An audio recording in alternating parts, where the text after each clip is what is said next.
Mhuri yeZimbabwe tinokuchingamidzai zvekare kune chimwe chirongwa pano paZim Facebook Secrets and Confessions.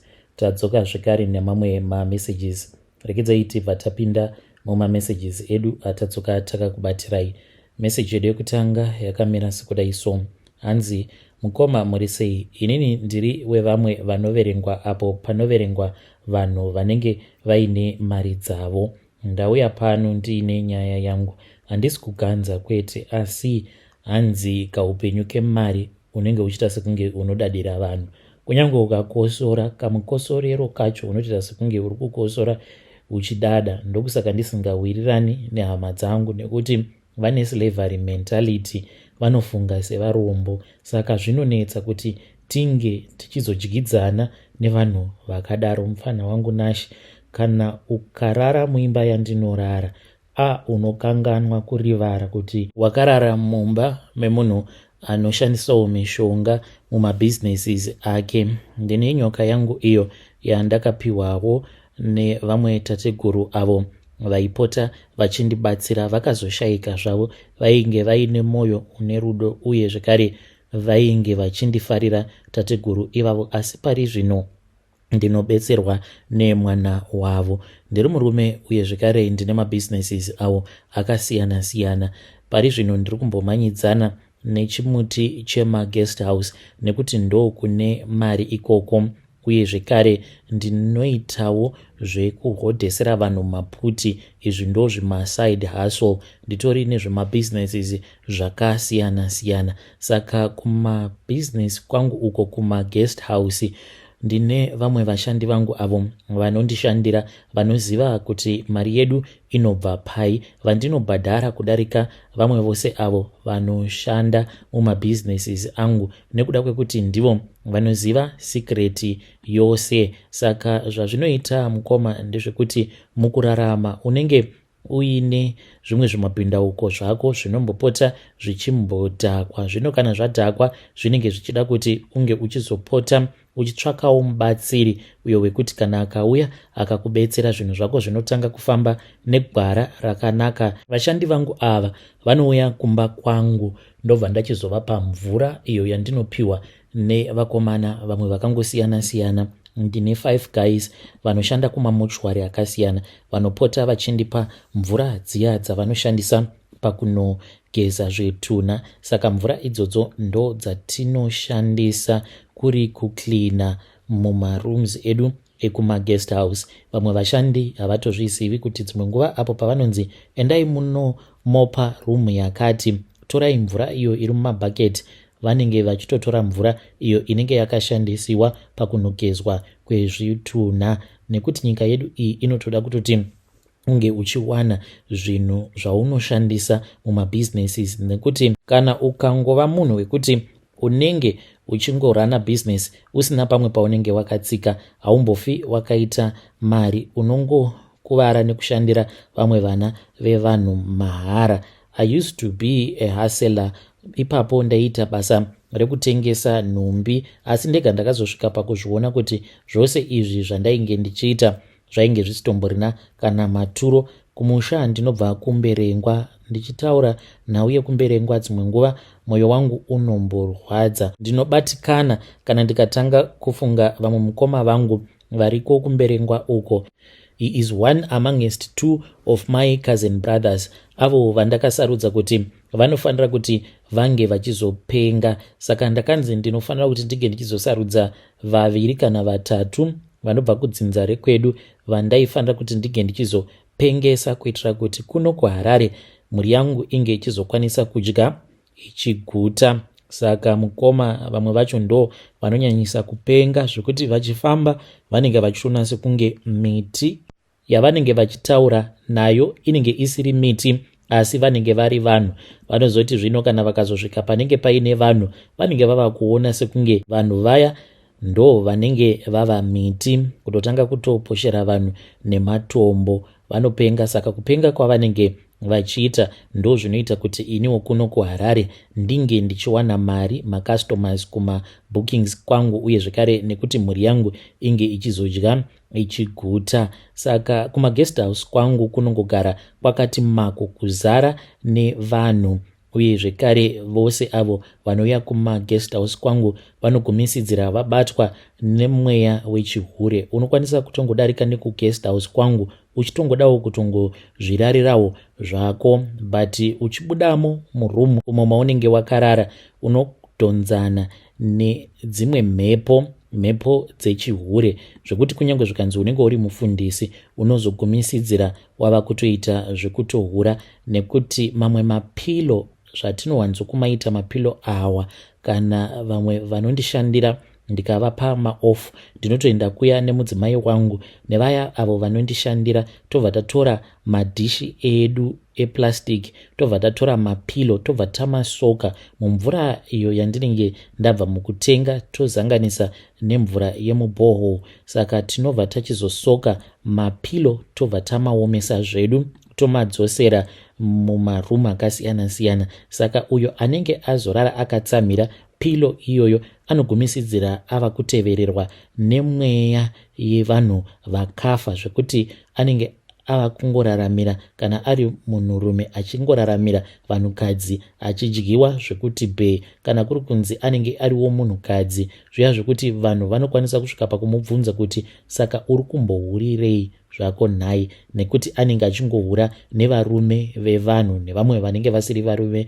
vevanhu, achihurira zvake mahara asina kana chaanenge achimbowana. So ndidzo mhiko dzangu idzodzo dzandakanzi ndinofanira kuti ndinge ndichitevedzera. Kana kuri kufactory yangu kumaputi uko, even though maputi avo andinohodhesera vanhu, it is not like a popular brand, aiwa angoriwo maputiwo without even any branding at all. Saka ndine mishonga iyo yandakapiwa, mishonga iyi ndiyo yandakanzi ndinofanira kupota ndichimwaya pano nepapo, mishonga yekuti vanhu vange vachizongoramba vachitenga maproducts angu. Mukore uno zvinotoda kutoti unge uchiva munhu akangwara, nekuti kana ukapusa as a businessman, aiwa unofa usina kana chaunenge uinacho. Kune vose avo vachati ndanga ndangoya pano kuzongodada zvangu, kwete sandizvo, ndatouyawo pano kutoti ndige ndichitokupeputsai, ndimwari wenyu atoita kuti ndige ndichiuya neconfession yangu. Kune avo vachati muchazvidemba, ina ndimbofi ndakazvidemba, nekuti mhiko dzangu ndinodzitevedzera. Ende kana wafunga kuromba, taura nemudzimai wako, nekuti mukadzi wako anofanira kuti ange achiziva nzira dzose idzo dzaunenge uchazofamba nadzo, kuitira kuti mune ramangwana ndiye anozokubatsira. Kana wava kuda kunokanganisa mhiko, iye anokurangaridza kuti aiwa apa ndinoona sekunge mava kuda kukanganisa. Vedare ndo message iyo yandakatumidzirwa ichibva kuna mukoma vedu avo. Ngatizamei kuti tinge tichitaura navo mukoma vedu mucomment section. Zvakangooma hazvo vedu we, hanzi munoiziva here mari, hanzi upenyu hwemari pane zvose zvaunenge uchiita, unenge uchiita sekunge munhu ari kudada, kunyangwe ukangokosora unotoita sekunge wadadira vanhu. Strange things indeed they do happen in this world. Rekedzai tibva taenda panyedu inotevera. Nyedu inotevera yakamira sekudai so. Hanzi mukoma makadi zvenyu, I regret a lot. Ndine vamwe amai guru vangu avo vakashaika. This was last year pavakashaika amai guru ava. Saka amai guru ava vachizosara zvavo vachishaika, ndine zvimwe zvandakabatsira vamwene vangu kunoita pavari maiguru vakatomborwara kwenguva refu. Saka amaiguru ava vaiva munhu ainge akadzidza. Pavakazoroorwa nabanguru, isuwo tainge tatoroorwa zvedu nechekare. Vamwene vangu vaindifarira, uye zvekare vainge vachida kuti banguru vange vachizoroora umwe mwana weshamwari yavo. Asi banguru vakabva vachizosangana navo amaiguru kuHarare, ndokubva vachizouya navo, vainge vatobatira pamoviri amaiguru. Zvinova zviri zvinhu zvekuti hazvina kuvafadza vamwene vangu. Isu vamwe takambotanga tichivaitira mamudhu amaiguru, asi takazongo accepta situation tikangoti sezvo munhu ainge atova nepamoviri, ainge atova part of the family, ndokugamuchira kwatakavaita, tikatotanga kutowirirana navo. Asi tainge tisina kuziva kuti vamwene vangu vainge vatori mubishi, vasingazorori, vachitsvaka n'anga dzaikwanisa kuzovabatsira. Vamwene vangu vakazotondiudza nelast minute vakabva vati, Makoti, kune kwandiri kuda kuti ndinge ndichizoenda newe. Handina hangu kumboramba, but ndakangosuspekta pavakanditi usaudza rumhai guru rwako kuti kune kwatiri kuda kuenda. Ndokubva ndaramba hangu ndakanyarara. Takazoenda kumba kwen'anga. Vamwene vangu vakandiudza kuti ivo vainge vaudzwa nen'anga yacho kuti zvainge zvisingaite kuti ivo vange vachibata mishonga yacho, saka ndokusaka vainge vaenda neni kumba kwen'anga. Ndakanzi ndinge ndichienda kuchirugu chehuku ndikanotora mazai 3. Ndikanzi mazai iwawo ndaifanira kuti ndinge ndichizomuka kwemazuva 3 around 12 midnight kana kuti kuma 2 am exactly. Ndobva ndabuda panze, ndobva ndaenda padhoo ravo amai guru, ndobva ndamaputsira mazai iwawo. Izvi ndaizviita each and every day for 3 days. Then mangwana acho makuseni vamwene vangu vaimuka vobva vadira zvimavhu kuitira kuti pasazoonekwa kuti painge paine zai rainge raputsirwapo padhoo raamai guru. Saka amai guru vakazotanga kukomplaina vachiti vainge vasinganzwi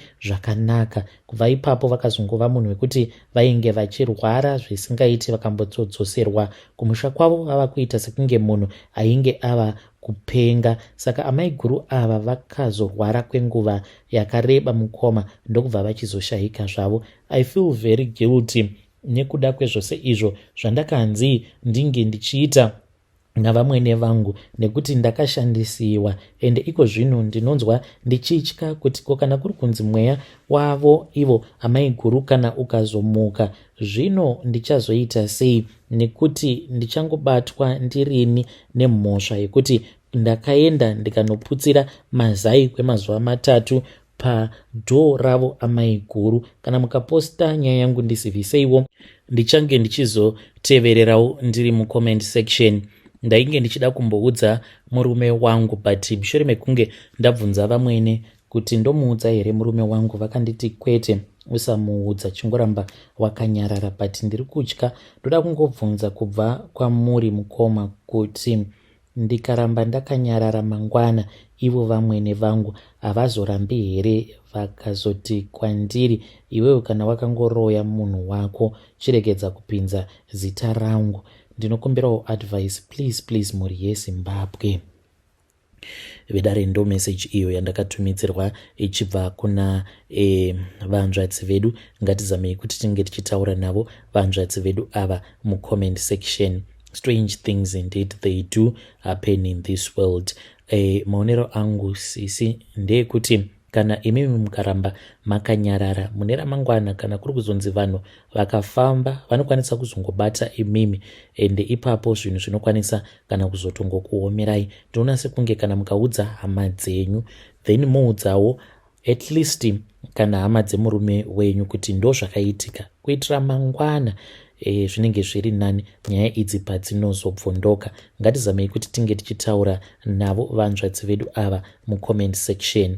Hei, zvakangooma hazvo vedu we. Inzwaiwo nyaya iyo yandakatumidzirwa ichibva kuna vamufundisi ava. Hanzi elo mukoma, chakakosha pari zvino muupenyu ndechekuti unenge uchifanira kuti unge uchingotsvaka mari chete. Inini handiparidze kuti ndinge ndichizounza vanhu kuna Mwari, but ndinoparidza kuti vanhu vange vachindipa maoffering. I am a pastor in a very big church.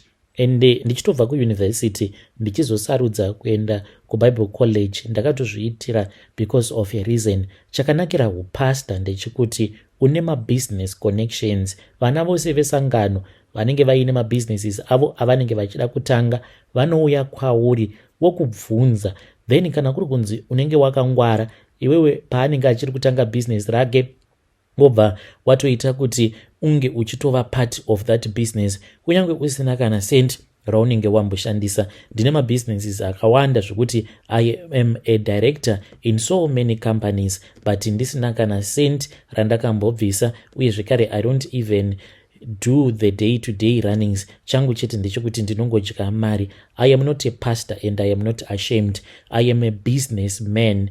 Yes, ndinokwanisa kutorira nentimi I can prophesy, but zvinenge zviri zvangu zvemumusoro mangu. Ndinokwanisa kukunamatira kutokubhilivhisa. I can pray for you zvekuti unoti ya munhu uyu anoshandiswa naMwari. I can even cast out madhimoni. Ndakamboshandidzana nomumwe muzukuru wangu, may his soul rest in peace. Akauya kuchurch ndikatanga kumunamatira. Hakuna ainge achizviziva kuti ainge ari muzukuru wangu uyo wandainge ndakaenda kunotora kumachonyonyo. Ndikauya naye muchechi. Vanhu vakafara nekurumbidza Mwari vachifungidzira kuti ainge ari muroi, ainge ari urura. Hakuna ainge achitozviziva kuti yainge iri hama yangu yepedyo. Mukomanashe, I can cast out demons, but most of them, they are just scripted stuff. I have controlled wealthy people. Ndakatanga ndiri asha at a Pentecostal church kudhara kuDZ uko. I carried chairs, cleaned toilets. Zuva iro randakazviona vamufundisi vachiverenga mari mumotikari mavo, ipapo moyo wangu wakarwadza. Ndikachiva mari iyoyo. Handizivi kuti vamufundisi ava mari iyoyo vainge vari pakati pekuiba here kana kuti he was an honest man, but I imagined all the things that I wanted to do nemari iyoyo. Apa ndainge ndichidanana nomumwe musikana aikara mari zvisingaite. Kubva ipapo ndo pandakabva ndachizozviudza kuti inini kuti ndinge ndichizotanga kutsvaka basa zvinoti netsei neungwaru hwangu. Ndikabva ndachizoenda kuBible school. I studied very well and I graduated. Then I started working in the ministry. Mkoma, I have introduced mamwe anonzi maprophecy appointments, zvinhu zvainge zvisimo muchechi medu, zvimwe zvatinotoita zvisingatozivikanwe nemamwe mabishops emuchechi, uye zvekare nemamwe avo andinoti macovenant seeds ava kuitwa nemamwe mapastors as well. Uye zvekare ndinotengesa maanointing oil in secret. Ndinoti vana vesangano vanenge vasangana nemaproblems kana vakauya kuchechi kwangu ndinovatengesera anointing oil. Hakuna chinhu chinotengwa nemwana wesangano se anointing oil. Nichitaura nemi kudai ndine motikari dzangu mbiri dzandichangoti maBMW. Ndine dzimba dzangu kuWestgate nedzimwe nzvimbo dzakasiyana siyana. Ndine magirlfriends 4. 2 of them are married prayer warriors.